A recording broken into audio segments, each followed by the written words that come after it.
Studies show that 100% of everybody in the world wants to curl up indoors and do nothing because it's so darn cold out there. That's why many people are turning to Bombas, whose pillowy plush slippers and warm merino wool socks have been said to be the most comfortable in the history of feet. Bombas products have been found to boost coziness by up to 1,000,000%. Okay, enough fake statistics, but could Bombas socks and slippers really be the cure? Go to bombas.com/audio and use code AUDIO for 20% off your first purchase. That's BOMBAS.com and use code AUDIO. How does F1 turn data into insights at 200 miles per hour? AWS is how fans get inside the strategy. AWS powers next-level innovation for millions of businesses.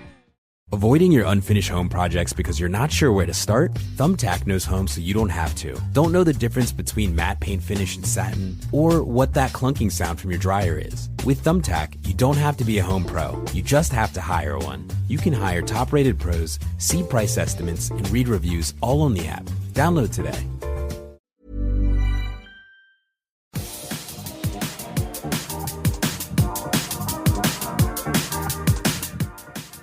Welcome to episode 90 of Winging It. 6 months on. Where does time go? What is it? Time is a mere concept. Yeah, I was going to say, is it a flat circle? I mean, we've been on here half hour and we haven't started recording. I mean, whatever time is, it's gone to fucking. Yes. Yeah, I just can't believe it's been 6 months, to be honest. Feels like yesterday. Still. Everyone's been sharing videos all day. It's been nice to remember. I think last week's episode has I don't know if hasn't helped is the word I'm looking for, but obviously picking the bones out of that has certainly brought it all back. So Yeah, thanks for everyone that listened to last week's episode. A little bit different than the norm, but it appeared that a lot of you liked it and went and bought the book and have been sending messages talking about the book and how much you enjoyed it. So thank you for that. You did it, Albert. You finally got him on. Somebody give me a Strasbourg ticket. Yeah, you just need a French credit card and you'll be fine. This episode was nearly something really different as well. He was trying to get us to call him Albert, just so he could get in the. Yeah, I watched a documentary on Channel 4, which was how I made £1 million in 90 days. Maybe this could be it. How we get a Strasbourg ticket for Albert in 90 minutes. Yeah, I mean, 90 minutes. I'd be impressed. It's doable. We'll get you one. Maybe you can ask Phil Alexander. Do you remember him? Yes. He's become the full-time CEO of the National League now. Oh. And wow. He's really pushing hard on 3-up. I'm not sure where. Just what an image. Who with? Who are the other two? Well, he was called Teflon, wasn't he? So, wow. As in 3-up from the National League. Is that what he's going for? Yeah. Okay. Yeah, I saw Steve Coppell putting his name to it this week. Neil Warnock as well. And another former Palace manager. I can't remember who it was. Big Sam? I wish it was Frank de Boer. Tony Pulis? 3 at the back. He wants 3 at the back. He was right. He was ahead of his time. He wants 3 at the back, but he's actually 3 down to Huddersfield. Yeah. What do you think about 3-up? I mean, obviously, it's been a long. It hasn't impacted us in our lifetimes, but it feels like 2 is a bit. Makes it really hard to get out of there, doesn't it? Is it 1 automatically and 1 in a playoff fashion? Yeah. Come on. Every other league has, apart from the Premier League, obviously, has several automatic promotion places. And listen, if I'd have taken over the National League, that's the first thing I'd be saying to make myself really popular. 5 up. Come on, everyone, huh? Who wants 5 up? Yeah. No, but we'll see how that goes. We've been in the international break. Which has only been backed up by the fact that Phil Alexander is the leading story. Well, I'll get into Brighton 0-0 further down. We'll touch on it because we didn't talk about it at all on last week's episode. So remember now, but you've got half an hour. Oh, I don't know. There's not much going on this pad, to be honest. So you've got 5 minutes. But no, we've had Hendo and Wharton play for England. Hendo. I actually watched a bit of that game. You know, you did. You watched a bit of England. I did. That was yesterday's one, right? It was fucking boring. Yeah. Yeah. I mean, it's one of the most boring qualifying campaigns, considering we've won 8 without conceding a goal. No, the first Serbia game was good. The 5-0 one at the last break, we played well in that. I thought Gay was excellent as well. Yeah. But yeah, how was Adam Wharton then? Pretty unremarkable, but I don't think it was really set up for him to be able to show off his sort of skill set because of how Albania set up. And like John Stones kept stepping up into midfield, which was a bit weird. But what was good at half time, so the commentators in the first half, it was Lee Dixon and someone else. They annoyed me a bit because they just kept going like, oh, well, he's given the ball away there. Like, you know, but he wants to pass the ball forward, but he does sometimes give the ball away. Whereas at half time, Ian Wright and Roy Keane were like, yeah, it's good to have a midfielder that wants to pass the ball forward. And then Roy Keane went off on like, oh, everyone else passes backwards and sideways is shit. I'm paraphrasing. But like, it doesn't matter if you give the ball away every now and again if you're creating, you know, as much. Yeah, it wasn't. He was pretty unremarkable, not through no fault of his own. Henderson made a couple of good saves. Came out and slide tackle someone. That was good. And then when Wharton went off, I turned over. I have to admit. I can't believe we just got an update on international football from Hesketh. I did see JP's goal. I didn't watch that game. That was all right. Even towering header. It was a great cross, whoever it was. It was a Have you seen it, Albert? Because Albert's going to say it was from 2 yards out. No. I was going to say it's another silencer for Wilf Zaha, isn't it? Taking the piss out of him heading the ball. Silencer for Albert Curley for the last 3 years. Yeah, I think he became the first French player since Louis Saha to score in his first 2 starts for France. Mm-hmm. Yep. That's some quality, not Loic Remy levels of amazing.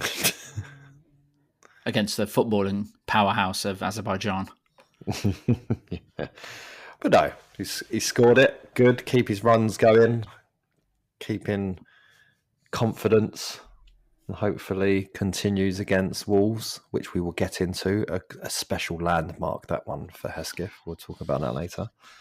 But talking of Hendo, Yannick Bolasy's DR Congo knocks Nigeria out of the World Cup reckoning and move on to some sort of inter-confederation playoff with like 6 teams or something in it. One of whom is New Caledonia. So that's where they're at. And as opposed to the old ones? Yeah, exactly. Yeah, good. For a change. And one team comes out of that, or 2? I don't know. I don't even know what the format is. But yeah, there's Bolivia are in there as well. Yeah, all the heavyweights. Yeah, Bolivia when I see it. Hey. And that will mean if they do make it through to the World Cup, that means Aaron Wan-Bissaka will be going to the World Cup because he now plays for DR Congo, who, in this whole thing of them knocking out Nigeria, I found out that they used to be Zaire. My geography knowledge is very good because I had no idea. No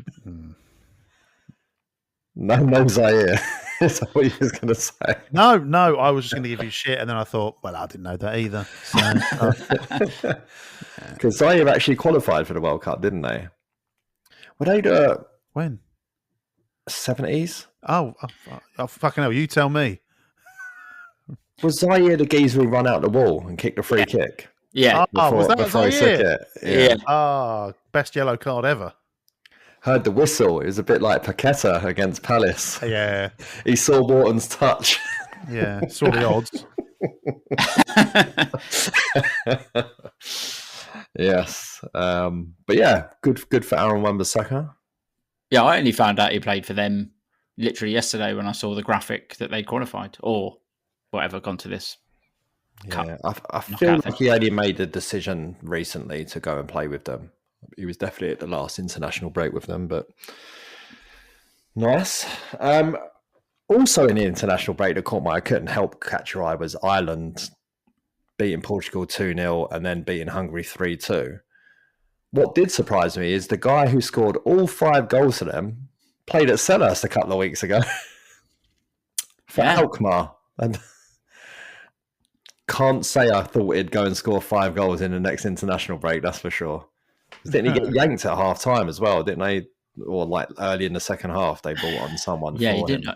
I don't think he really did anything against us, did he? No. But had a pretty good week. I was talking to my mate Alex, friend of the pod, who's Irish, and he's very happy with him this week.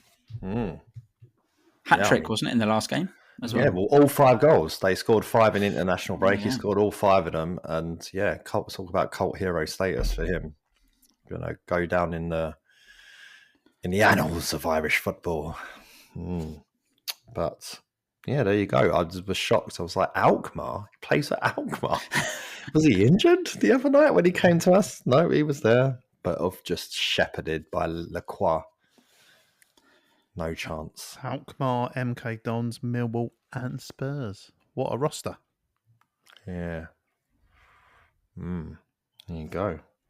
But the international break, as it always does, when Muñoz goes to Colombia, they rattle quotes out of him all the time. Got slightly worse this time. He said, "It would be a dream to play for one of these clubs, whether it's Barcelona, PSG, Real Madrid, or Manchester United. I think I'm working towards that. I strive every day to one day catch the attention of one of these clubs, because for me, it's a dream to get there." Now, he starts off really well. I mean, who doesn't want to play for Barcelona, PSG, or Real Madrid? Or Man United. But the Man United one at the end's a bit... feels like a bit of a tag on these days. It's obviously got Manchester United fans very excited on social media. What are your thoughts, Albert? C'est la vie, isn't it? It's... The good thing is Man United will be stupid enough.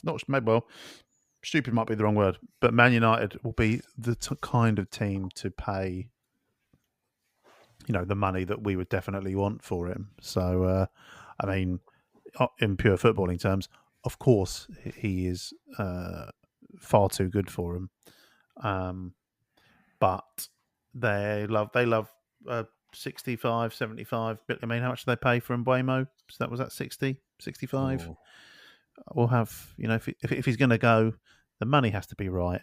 He's better than Man United, but if they're going to come in and give us 70 million quid for him, then it's very hard to pick holes in it. I know that sounds callous, but yeah, I mean, he's obviously age is a factor here. Is he just turned 30 or just about to turn 30? Mm-hmm. Yeah, around that. So I think 70 million is probably out of the question. Not with Man United, it ain't. Yeah, well, maybe just go back and ask for 70, see what they say. Yeah. And they'll come back with 80. Yeah. Final offer. But what do you think, especially considering the way he plays Hesketh, as he gets older and older, he's not going to be able to maintain that level forever. So is it, if someone comes in with silly money, do you go and find the 22-year-old Dani Muñoz? Yeah, I mean, I think he's obviously really important to how we play. He's transformational, really, when he came in. And I think he's the best in that position, fullback or wing back in the league. And to think, we've talked about it before, but to think we got him for 6 million or whatever it was is absolutely insane. But if someone puts up silly money, as we said, when Eze was linked away and whatever, we can't really turn it down. I know that he's a brilliant player and really important for how we play. But, we thought when we sold, I don't know, Elise, who's going to, come in and do a job half as good as him? Well, Saad did that. And it's not easy, and we don't have Friedman anymore, which is always... He was a terrible right back. He was a terrible right back. If someone puts up, 50, 60 million, whatever, then I don't know how we say no to it. Just have to try and find someone who's got the same engine as him, like you say, who's about 10 years younger. Easier said than done, but there's a lot of football players out there, isn't there? Yeah. And, he's certainly earned a massive move. I'd say he's the best fullback in the league as well. And then arguably, name me 3 better right backs in world football kind of springs to mind. Especially right wing backs. There's not many. And PSG's one's just gone out for a long time, hasn't he? He's picked up a big injury. I mean, if I was Daniel Muñoz, I'd be what's his agent been doing for the last 6-7 years? Because, all right, you can spot potential and he's come to the club and fulfilled his potential, but, it's not like, you mentioned it when we were talking about the Conference League, like, it's not like he was playing at a fairly decent level in, he's in a mid-table club in Spain, or it's, he was proper under the radar. So, in a way, being nice and being human, it's almost sad for him that he is at a crossroads where it is his last chance to go and play for insert top level club of that nature. Asterix, Man United not included. And again, it's part of our ecosystem, isn't it? We sign these gems, whether they're 21 from the Championship or a bit older, and fuck me, no one's discovered this guy yet. And we'll have had, decent seasons out of him.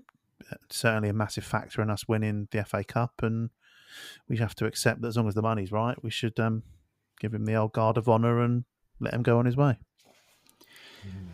We may have to see what life without him is like, because I was just reading that he's left the Colombia squad for like a family emergency. So I wonder if that's going to hinder him coming back. Family emergency / medical at Man United. Fair. Well, but I did see a quote somewhere that suggested he said, "We'll see what happens in the January transfer window." Can't see a world where we let him go in January. No, definitely not. Again, because he's contracted to 2028, so there's no way, there's surely no way. Again, there's a way, but it's going to have to be for a eye-watering sum of money where you just go, fucking hell, we actually, we can't turn this down. We know we're going to lose Gay. We're not going to sell Gay in January, are we? We're not going to let him go for whatever paltry offer comes in from whether it be Liverpool or whoever else. If someone comes in with big money from Muñoz, I can see it being certainly seriously considered. This is hopefully, and again, we haven't got Freeman, no, but you hope that, we know we're going to get interest in, we know Gay's going, we know we're going to get interest in Morton, we know that we're going to get interest in Muñoz, and you hope that there's 2 or 3 names on a bit of paper that you go, okay, well, when that money comes in, we move quickly on these people, whoever they are that have been identified, And then we have to watch whoever the new manager is spunk it up a tree. No, that might not be the case. It might be Glasner getting to build round 2 of his Palace superstars. We'll see. But one person who A, doesn't look like he'll be part of it, and B, has an incredible agent is Christantas Uche, who's taken him from the streets of Nigeria to the Premier League in the space of about 3 months, it would seem. But maybe this was one step too far. Hesketh, do you think he's not really been given a chance in the starting 11, which probably tells you he's not been doing it in training? Yeah, I mean, you would think Glasner just doesn't really fancy him. I mean, I don't think he's looked terrible when he's come on, but at the same time, he hasn't looked brilliant. The only thing that really pops into my head is him hitting the bloke at Everton, which obviously is not the thing that you should, that you want your legacy to be built around. Rough around the edges, you say? But yeah, it just no wonder he's Tarkovsky back to Spain. But if there's this rumor that if he plays 10 games, we have to pay 20 million or something. If Glasner said to Parish, "Look, I don't think he's all that good," then Parish is probably fine with sending him back, so we don't have to spunk 20 million of whatever transfer budget we have on someone that we already know the manager's not super keen on. That's just watching the last couple of months. I mean, obviously, I don't know. It might just be, something unfortunate that the 10s are playing well or whatever. But it does seem that Glasner's just not really that keen. So I wouldn't be surprised if he goes back to Spain and it's sort of best for all parties, really. Apart from the Spanish club that he ends up at. They quite liked him though, don't they? Getafe. Yeah, I think so. He was doing well there. I don't think. Yeah, it wasn't like they wanted him to leave. It was just obviously a good offer for them. But we'll have to replace him. Like we'll need. I'll do it. Who are you going to hit? The words "you" nearly came out of my mouth there. Son of a bitch. Son of a bitch. That's a good question. If you could get on a Premier League pitch and you could boot one person up in the air, who would it be? Well, Albert says Mateta. We know that. I mean, it's going to take some work to kick Mateta up in the air, to be honest. I kicked my own bathroom door in today, so training. I need to think about that question. It's far too much of a head scratcher. Yeah. It can be past or present as well. Oh, that's only made it more difficult. Mine is Grant Ledbetter in the past. Oh, yeah. I'd quite like to have punted him up in the air irrationally. Still hate him years on. All because he shushed the Homesdale after scoring a penalty in a completely nothing game. I remember that. And I've not let it go. I'd love to just accidentally on purpose go over the top of the ball and just studs in the Achilles. I don't know if this is my final answer, but I remember being one of the most incensed moments I've had watching Palace, albeit on TV, was the away leg at Sunderland in the playoffs in whatever that was, 2004. And Julian Gray obviously gets sent off, and Jason McAteer is being I'm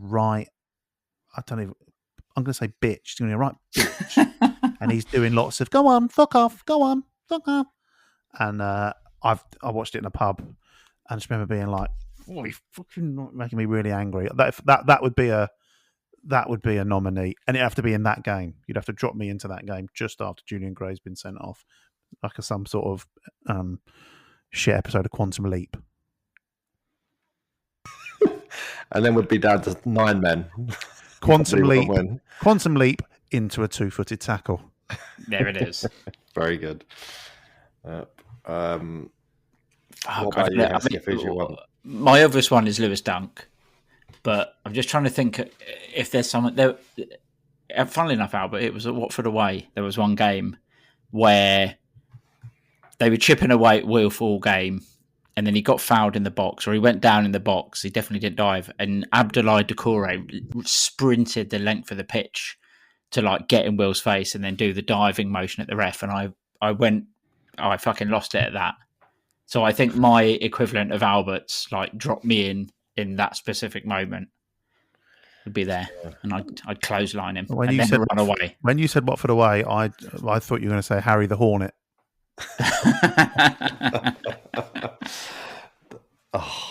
Do you remember how close we were to getting him on the pod? Yeah, I remember now. Yeah. Hang on, we still need one for 10 episodes time. I reached out to him to like come on the pod and talk about it, and he agreed, and then pulled out last minute, said because the club said he couldn't do it. What?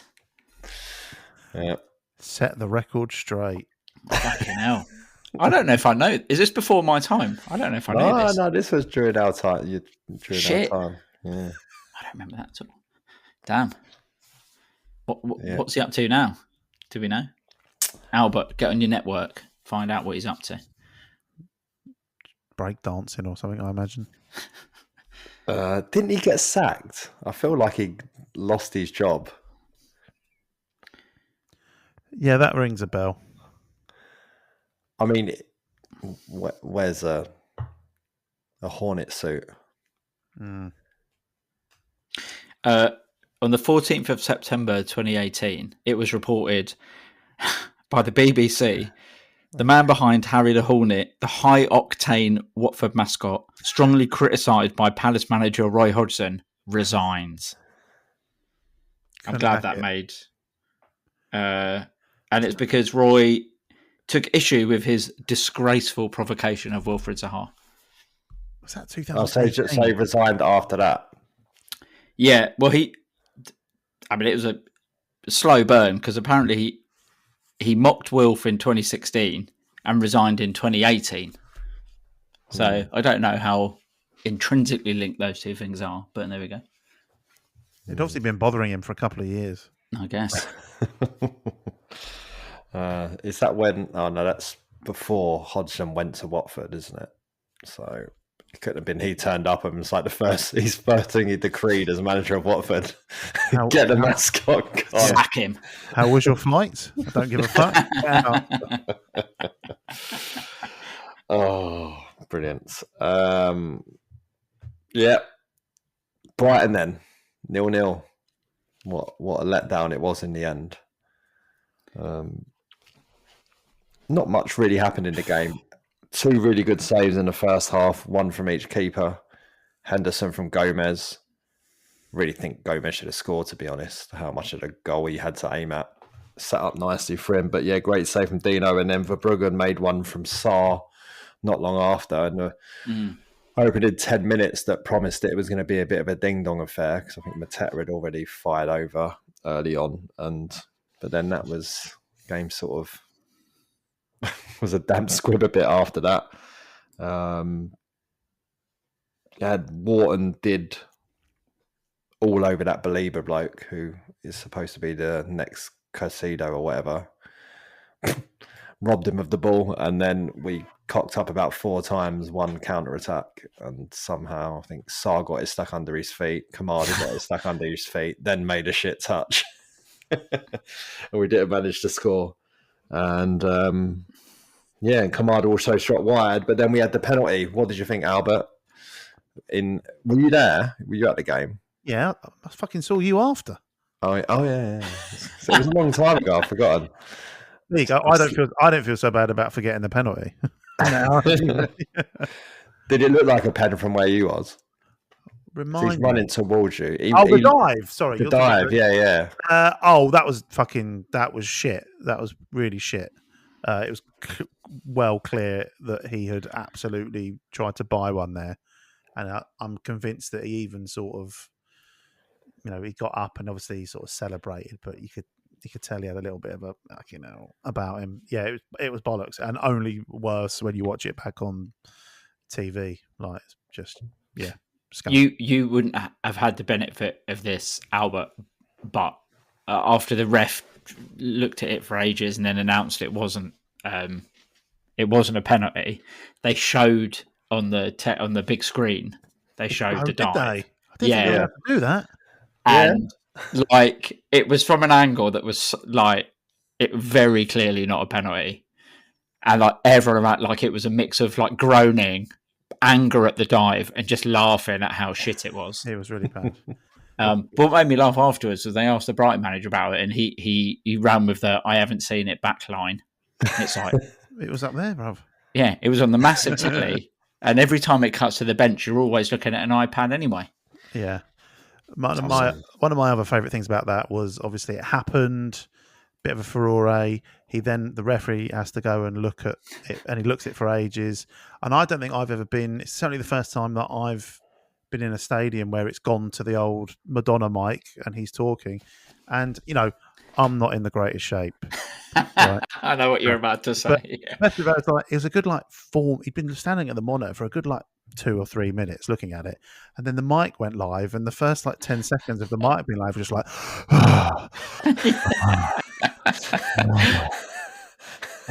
okay. After looking at it, it's not a penalty. It's like, fucking hell, mate. God, I got aroused there. I mean, whatever floats your boat.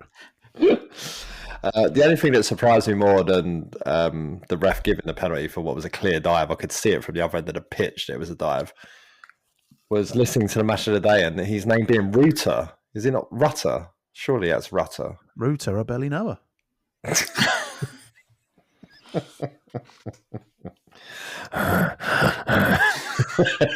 For the record, that was Terence making that noise. And then I was a couple of times late. I thought we might win it. Kamada, lovely roll over with his foot of the ball to beat his man, but then couldn't find it from a tight angle. And then Pino right at the end, Hesketh. Yeah, that was the one that I thought was in. It was a really good save because it was going fucking quick.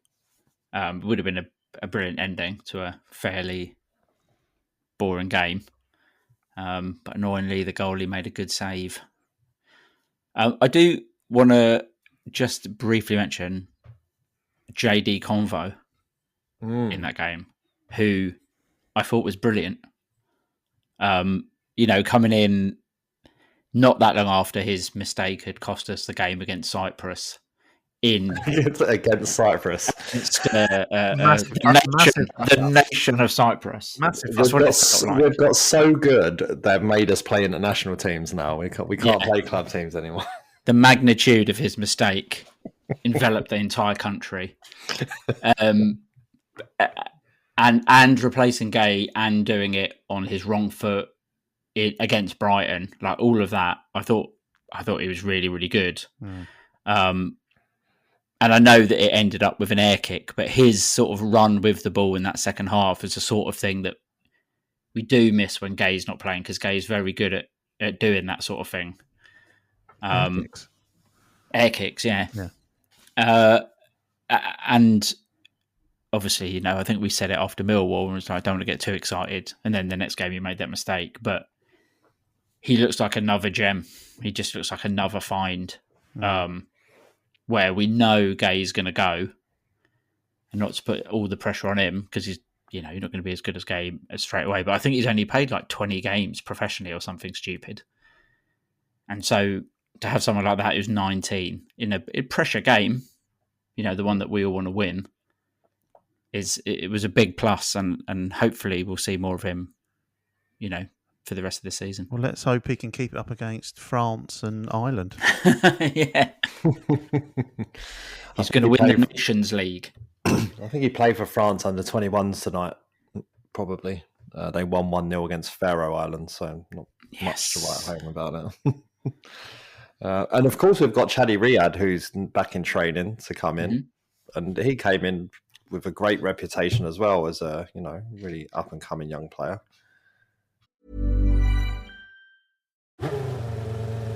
300 sensors, over 1 million data points per second. How does F1 update their fans with every stat in real time? AWS is how. From fastest laps to strategy calls, AWS puts fans in the pit. It's not just racing, it's data-driven innovation at 200 miles per hour. AWS is how leading businesses power next-level innovation. Avoiding your unfinished home projects because you're not sure where to start? Thumbtack knows home so you don't have to. Don't know the difference between matte paint finish and satin? Or what that clunking sound from your dryer is? With Thumbtack, you don't have to be a home pro. You just have to hire one. You can hire top-rated pros, see price estimates, and read reviews all on the app. Download today. Yep. Yeah. Isn't he left-footed as well? And he's left-footed, yeah. So, As long as he doesn't get fit just in time to go to AFCON, we're good. yeah. Well, would he get in a team straight away? Yeah, probably not. No, in Palace, though. He'll go there and get injured. I did enjoy in the post-match their manager. What was his name again? Who? Hertzler? Hertzler. Brighton's manager. Yeah. He was complaining about how long it takes us to take the long throws. Fuck off. No question. Your player dived and VAR took 4 minutes to decide if it was a penalty or not. Yeah. Which I believe is longer than all of our long throws took. So, Yeah. Well, I suppose it didn't take that long. What's he complaining about? But it is like, it is a plague on the game currently, long throws. We are now so indoctrinated as a fan base that a throw anywhere halfway or in the half or beyond, we are cheering like we've just got a corner. The only thing that I wish we could do, the only thing that I wish we would be allowed to do, and it was physically possible, is Lerma getting on the end of one of his own throws. Because I don't think anyone's fucking defending that. Yeah, it's true. I mean, we've talked about before those like flat balls that Pino's playing to the back stick. Lerma he's unbeatable in the air. Yeah, Do you remember when we had Scott Dan and our free kick tactic was always just aim at Scott Dan's head? It's a bit like that.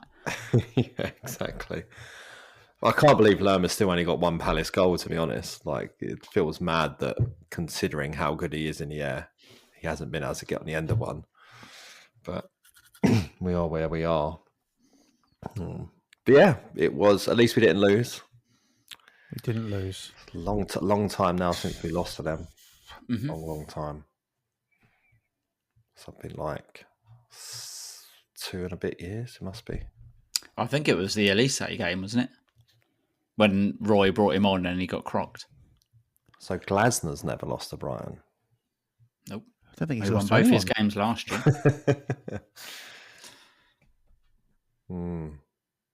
I think that might have been Muñoz's debut, you know? Yeah, it was. Was it Wharton's? Yeah, because Wharton came on and gave the ball away immediately, didn't he? Yeah, he did. Got caught out for the goal. And I think he might have been shepherded towards the oncoming bus by Roy as well in the post-match. Yeah. Yeah. Straight off the bat, yeah. Young boy on. Makes a mistake. Yeah. And I definitely remember, people complaining about Muñoz saying that he doesn't know how to defend against crosses.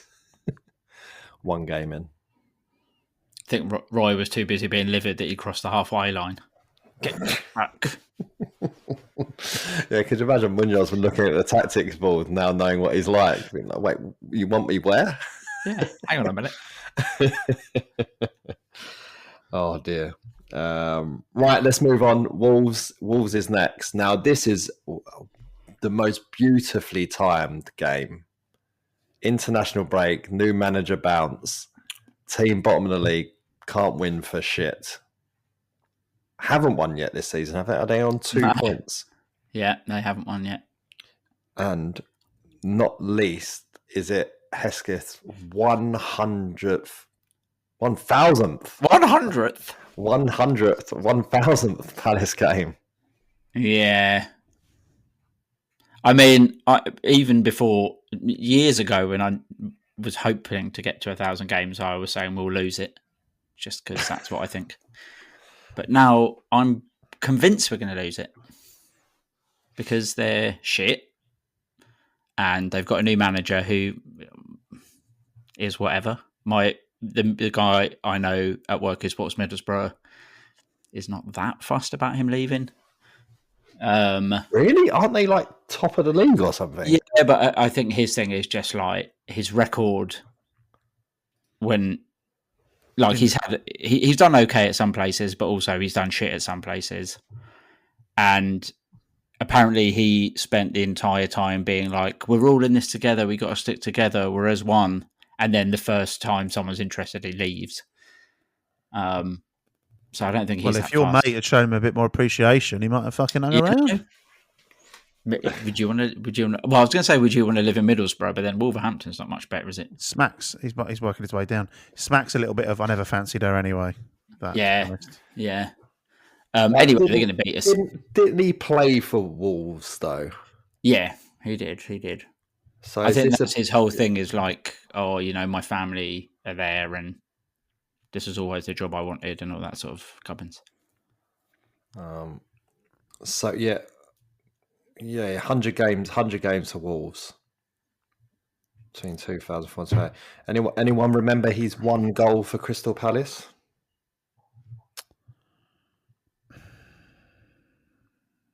No. Do you remember him playing for Palace? I do remember him playing for Palace.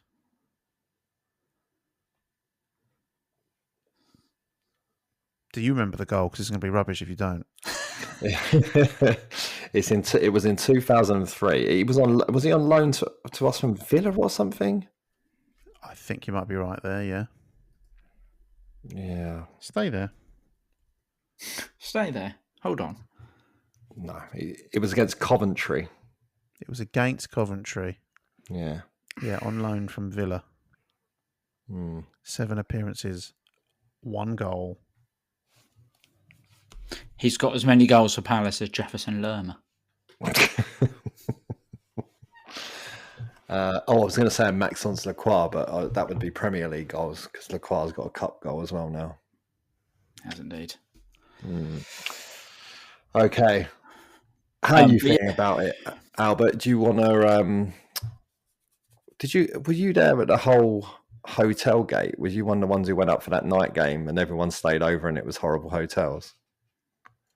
No, I went up to Wolves and travelled back, I think.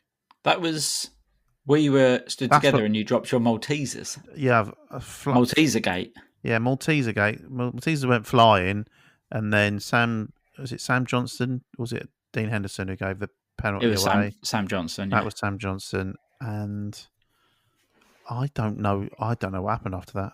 I think I came home. You'll get to see Sam Johnson this weekend, Sam. And he'll have a worldy game. Save from a Mateta penalty incoming. Yeah. Everything's just lined up. I can't have such a big number game go well. So if anyone sees me in Wolverhampton looking miserable, I mean, I will because I'm in Wolverhampton, but, be nice to me. Just at this point, can I just ask, how do you know it's your 1,000th game? I log every game I go to. Okay. I've got programs for every game but 2 that I've been to. And those 2 are the 2 Conference League away games.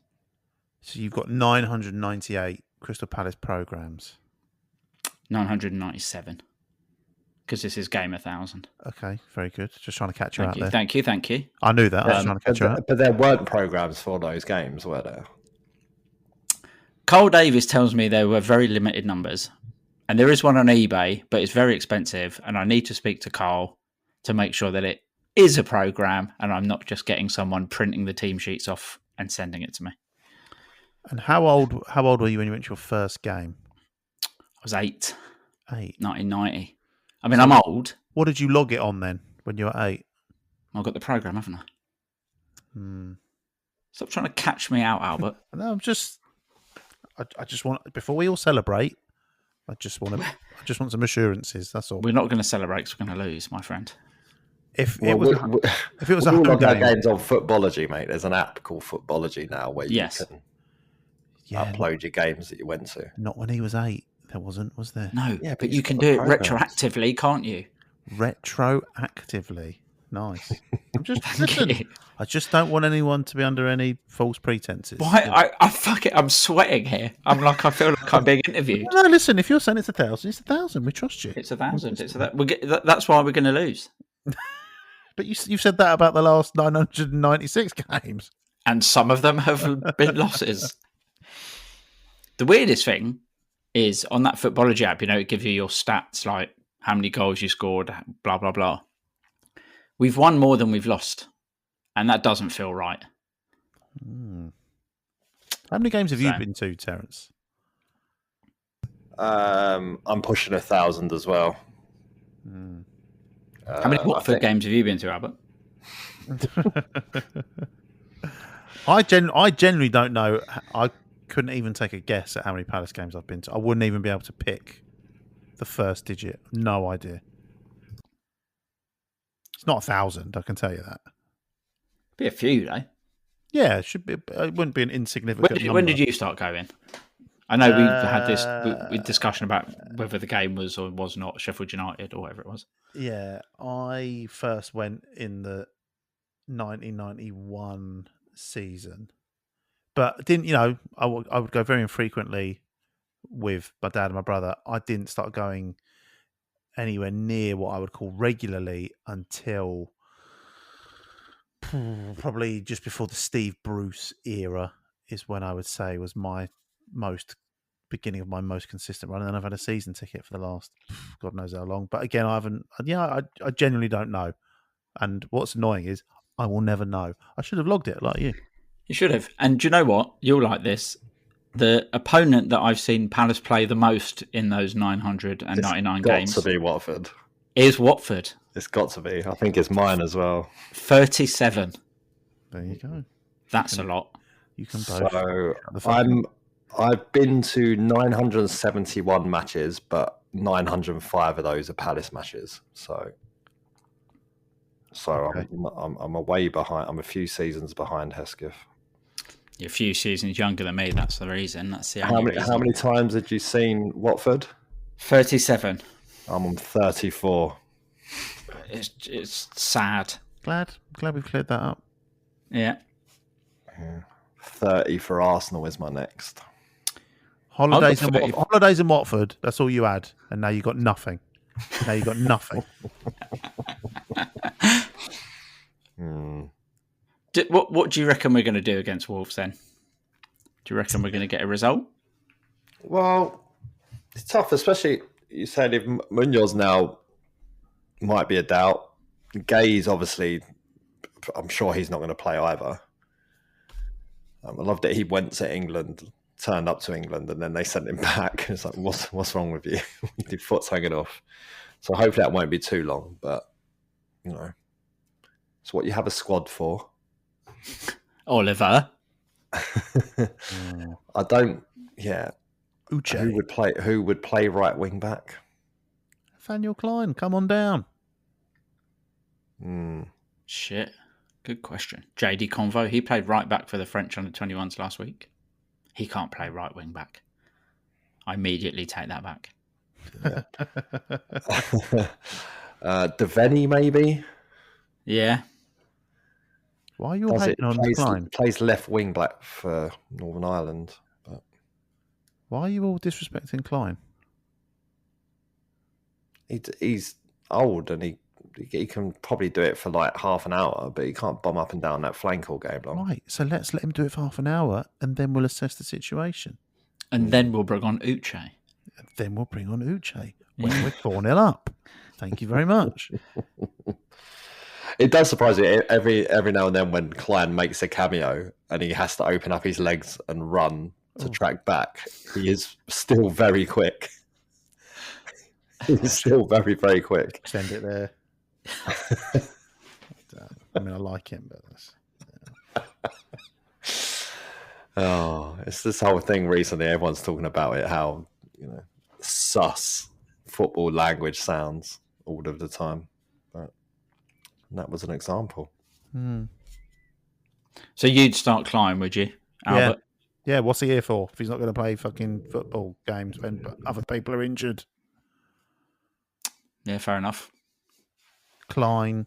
Got a 3-year contract for that Millwall tweet. Yeah, exactly. Klein, Convo. I'd be happy with that.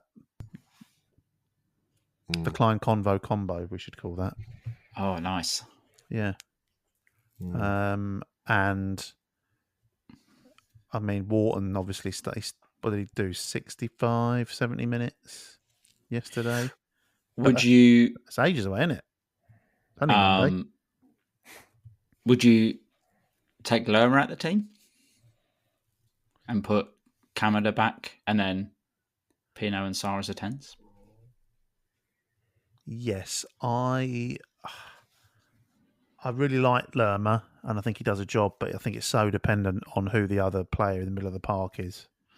I wouldn't, for example, I don't think I'd want Lerma and Hughes as the midfield two.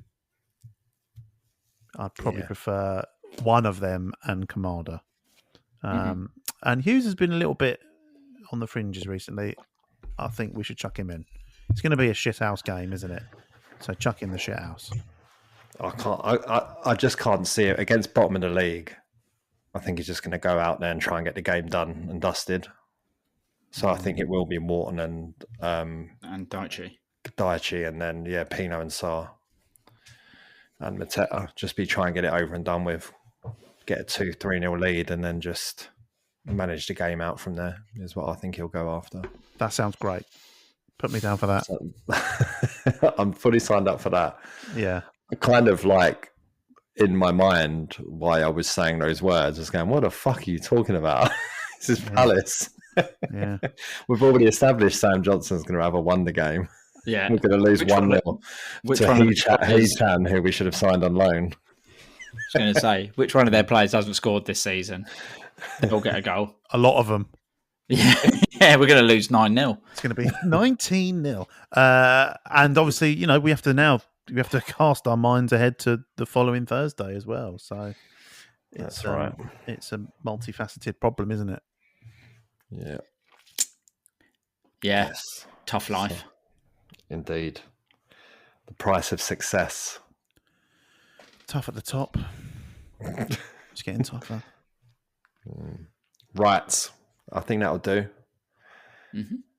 Next week, we will do a post-Wolves and a build-up to Strasbourg, and then there'll be, after that, a Conference League Chronicles episode 3. We've just had the realisation pre-recording that all three of us have booked into the same hotel without the knowledge of the other two. So, Conference Chronicles is gonna be a good one. Conference League Chronicles might feature a 90-minute monologue from myself whilst I just stand in the car park. Commentating on what I think is happening. Uela ticket? Well, I don't even know what. Uela Billet. It is a BA. Uela is emotion positive. Wow. Actually, it's Uson. That was bad grammar. I apologise. Uson, can he play right wing back? He can. Oh, I can't wait. Well, we're getting a Eurostar together, Albert. So yep. I think we'll get as many beers down as quickly as possible and then just chat shit. And then I think that will fill the whole episode. Yeah, and I might just stay on the train and come straight back, catch it on the TV. I'm going to do the same thing as you, but instead of beer, baguette. Ooh. Baguette. Yeah. So if you see me in Strasbourg in a baguette coma, don't record it. Just walking out to Ibis with a backpack full of baguette. I'm probably more excited about that than I am about the game, to be honest, but that's another story. No, I think this will be a good one. But yeah, looking forward to it. Good luck at your 1,000th game on the weekend. Easy for me to say. That really sounded like you were taking the piss. Yeah. Good luck at your 1,000th game. 1,000th game at Wolves. It's really hard for me to say 2 TH words back to back or like sounds. After the weekend you've had, yeah. So I think we'll end there before this rapidly descends downhill and we start talking about all sorts. Right. Thank you so much for listening. And until next time, up the palace.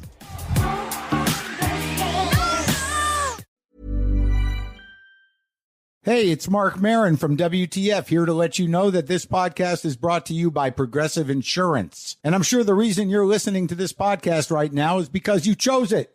Well, choose Progressive's Name Your Price tool, and you could find insurance options that fit your budget, so you can pick the best one for your situation. Who doesn't like choice? Try it at Progressive.com. And now, some legal info. Progressive Casualty Insurance Company and Affiliates. Price and coverage match limited by state law. Not available in all states.